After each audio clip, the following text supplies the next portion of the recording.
रहमानिर रहीम अल्हम्दुलिल्लाहि रब्बिल आलामीन अस्सलातु वस्सलामु अला साय्यिदिल मुरसालिन वा अला आलिहि ওয়া আসহাবিহি আজমাইন।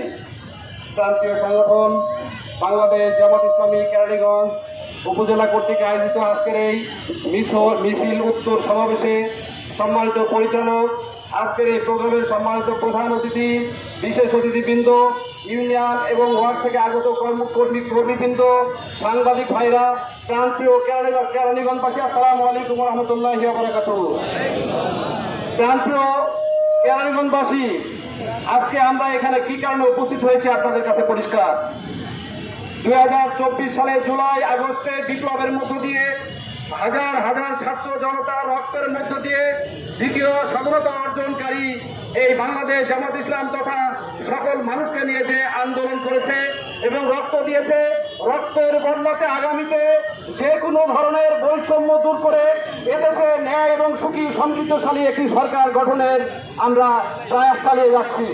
কিন্তু আমরা লক্ষ্য করেছি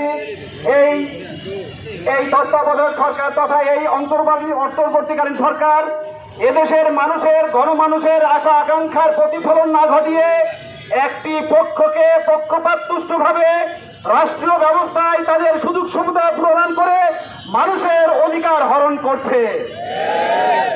আজকে আপনারা যদি ভুলে যান বাংলাদেশের প্রেক্ষাপট তথা পৃথিবীর প্রেক্ষাপট শ্রীলঙ্কা সহ অন্যান্য দেশে যে দেশে মানুষের অধিকার নিয়ে ছিনিমিনি খেলেছে তাদেরকে রাষ্ট্র ব্যবস্থায় থাকতে দেওয়া হয়নি। আজকে বাংলাদেশে দ্বিতীয় স্বাধীনতা অর্জনের মধ্য দিয়ে ছাত্র জনতার বিপ্লবের মধ্য দিয়ে যে গণজোয়ার তৈরি হয়েছে, এদেশের মানুষ তার নিজের ভোটের অধিকার প্রতিষ্ঠা করার জন্য আন্দোলন করছে। পেয়ার পদ্ধতির মাধ্যমে সকল মানুষের ভোটের যে নিশ্চয়তা দিতে চাই, এই বিষয়টাকে জনগণকে যে উপেক্ষা করে এই সরকার এই বিষয়টি উপেক্ষা করে যে তার বাহানা করছে, আমরা এখান থেকে বলতে চাই জনগণের যে আকাঙ্ক্ষা সে আকাঙ্ক্ষা মেনে নিন। জনগণের যে ভোট অধিকার, পেয়ার পদ্ধতি, সকলের যে অধিকার সে অধিকারটা মেনে নিন।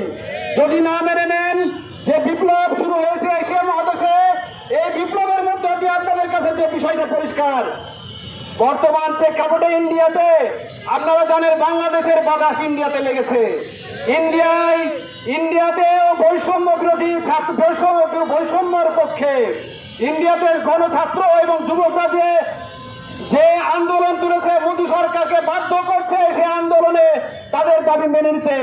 প্রান্তীয় উপস্থিতি, আজকের এই সমাবেশ থেকে আপনাদেরকে হুঁশিয়ারি করতে চাই, বাংলাদেশের 18 কোটি মানুষের যে আকাঙ্ক্ষা, পেয়ার পদ্ধতি আপনারা মেনে নিন, মানুষের ভোটাধিকার প্রয়োগের সুবিধা প্রদান করুন, রাষ্ট্র ব্যবস্থায় সকল প্রকার দুর্নীতি বৈষম্য করে একটি সুখী সমৃদ্ধশালী দেশ গড়ার প্রত্যয় ঘোষণা করুন।